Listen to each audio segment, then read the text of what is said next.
Ik wil in elk geval Jilda graag close hebben, die tekst van haar, van Kom, we moeten gaan. En ik wil eigenlijk ook wel een two-shot hebben van die twee. Sta is de van december al werken aan Ika, dat staat voor Ikaros, een figuur uit de Griekse mythologie. De serie draait om jongeren die een eigen band beginnen willen. Het verhaal gaat de vriendschap, leefde en betrouwbaarnis. Een echte soap dus.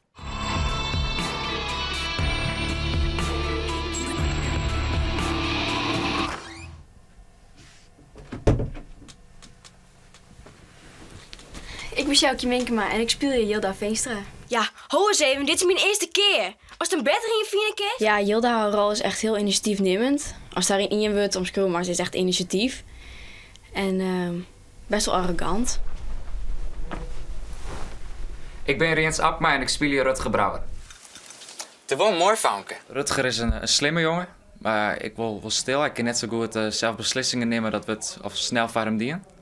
En hij is gek op muziek. Ik heb er wat over een melodielijn bij die, maar het is nog net oké. Leerlingen van het VATZ onderwijs konden de eerste 3 afleveringen van IK als zien via het internet. En de eerste reacties binnen positief. Bij het vak Fries wordt gewoon de officiële lesmethode, framework gebruikt. En dit is vooral om even de leerling op een smaak te brengen en even ze in die taal te loeken. En nou ja, voor het verstaan is het vanzelf goed. Het kind discussies oproepen, werd zo via de praten keer, zodat ik het praten aan bod komt. Wat heb je allemaal gekocht? Oh, shit. Shirtje. Wauw, geil setje. Gaal sletje?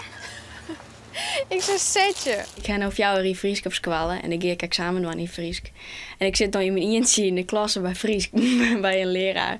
Dus ja, en er is niemand doorsvierde die het Friesk dat bij op squallen nog vanaf de klasse. Dus. En zou zo'n serie dan helpen, kindertekst? Om mensen ja, hoe die streep te krijgen? Ik hoop het wel, ja. Ladies and gentlemen, we proudly present Ikaros. Ja, dat klinkt goed! Op Ikaros. Op us.